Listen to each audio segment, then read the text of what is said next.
शुक और सारण आए हैं। रावण ने पूछा है कि राम जी की सेना में सबसे ज्यादा बलवान व्यक्ति कौन है?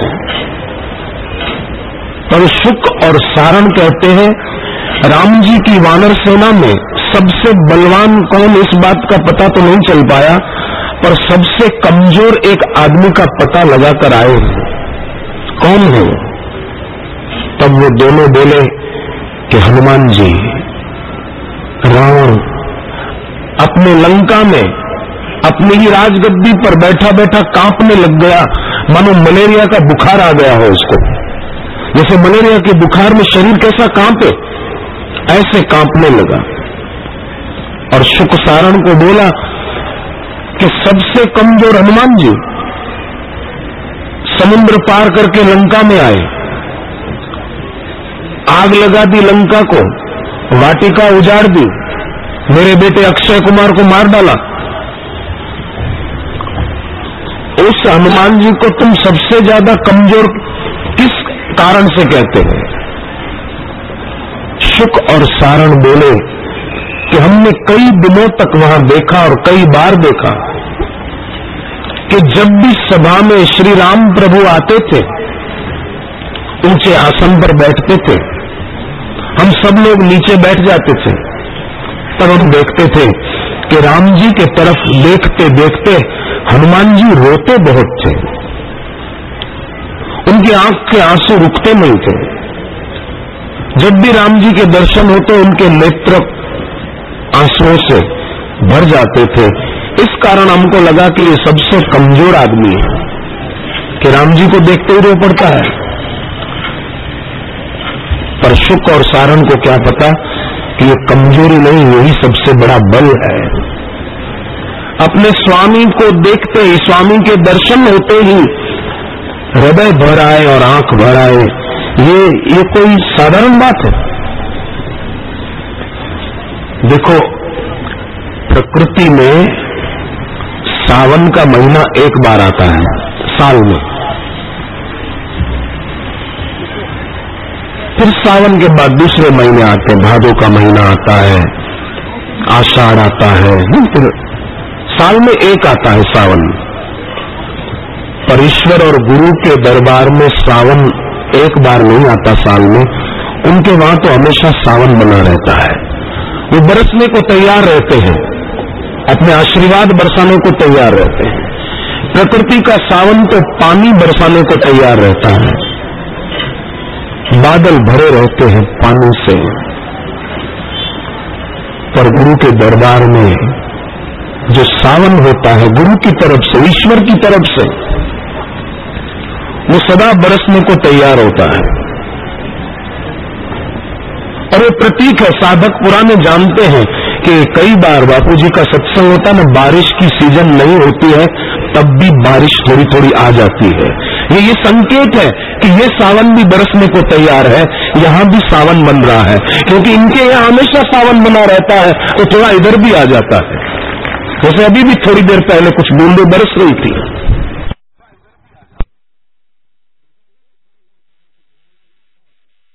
इसलिए मीरा बोली है, अपने स्वामी को याद करके झुक आई बदरिया सावन की। जैसे सावन में बादल धरती के बहुत नजदीक आ जाते हैं, झुक जाते हैं धरती के तरफ, ऐसे ही मीरा कहती है, मेरे स्वामी, मेरे प्रभु, मेरे गुरु, वे भी सावन के बादलों की तरह मेरे तरफ आ गए, मेरे निकट आ गए। झुक आई बदरिया सावन की।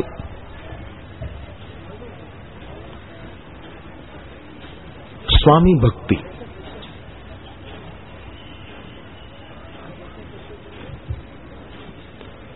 स्वामी भक्ति के कई प्रसंग हैं, हम उस विस्तार में न जाएं। हालांकि हनुमान जी स्वयं शिव जी के अवतार हैं।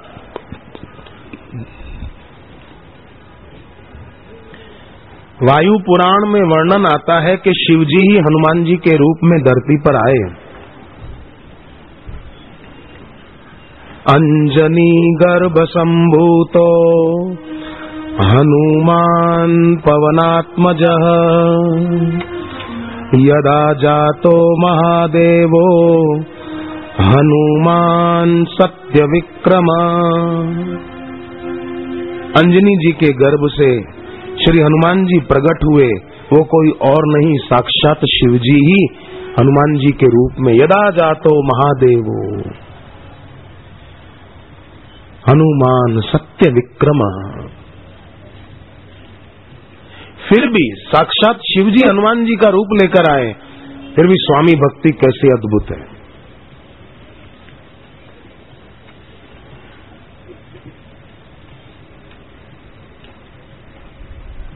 स्कंद पुराण में भी वर्णन आता है कि शिव जी ही हनुमान जी के रूप में आए हैं। यो वै चैकादशो रुद्रो, 11 रुद्र। यो वै चैकादशो रुद्रो हनुमान स महत्कपि अवतीर्ण सहायार्थम विष्णोरमित तेजसः।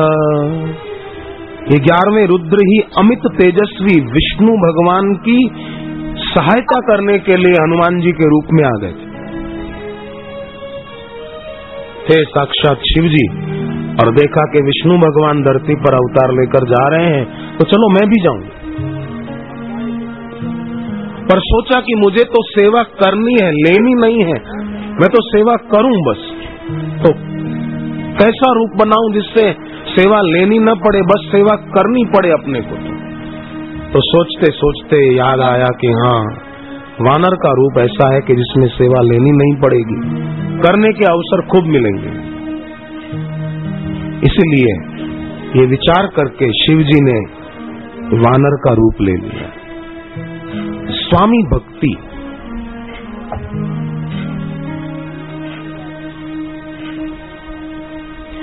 लंका के युद्ध के मैदान में अगर कोई राक्षस हाथी पर सवार होकर राम जी को मारने के लिए आते, हनुमान जी न जाने कहां से छलांग लगाते हुए आ जाते और राक्षस को हाथी समेत उठा लेते।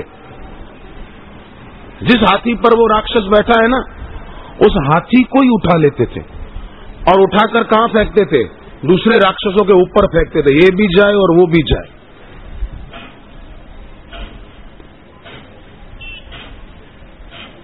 हनुमान जी अपने साथ कोई हथियार लेकर नहीं गए थे, बड़ी बड़ी चट्टानें उठाकर दे मारते थे राक्षसों पर। कभी कभी कोई वृक्ष उखाड़ देते जमीन से और वही दे मारते।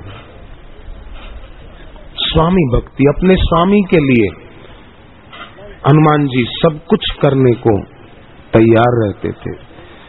तो 5 अनुकरणीय गुणों में पहला स्वामी भक्ति।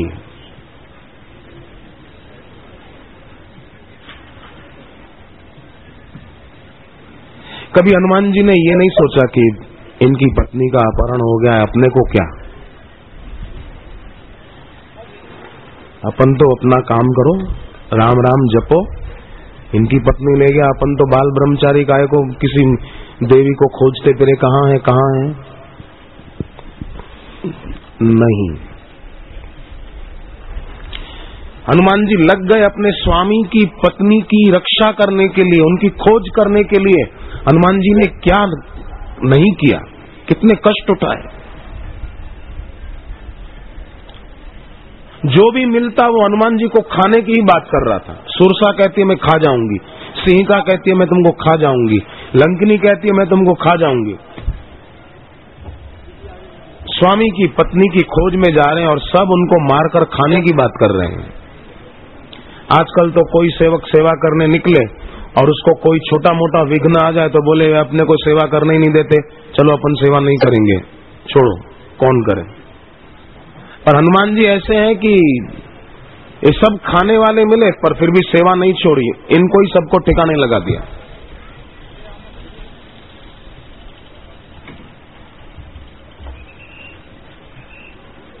शिष्य को भी चाहिए कि वो अपने स्वामी अपने सदगुरु की पत्नी की रक्षा करे।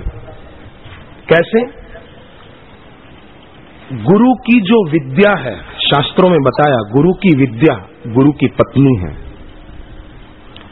गुरु की जो प्रतिष्ठा है, समाज में गुरु का जो यश फैला, गुरु की प्रतिष्ठा गुरु की पत्नी है। शिष्य को चाहिए कि अपने गुरु की प्रतिष्ठा रूपी पत्नी की भी रक्षा करे, उसकी जय जयकार करे, उसको बढ़ाए। दुष्ट दुराचारी लोग, शराबी और मांसाहारी लोग अगर गुरु की इस प्रतिष्ठा रूपी पत्नी को हानि पहुंचाने की चेष्टा करें तो शिष्य को चाहिए कि हनुमान जी को याद करें कि हनुमान जी ने कैसे अपने स्वामी की पत्नी की खोज की और उसकी रक्षा की।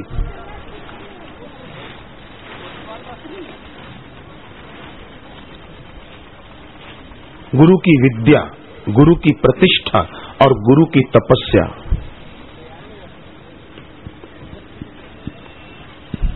ये गुरु की पत्नी है।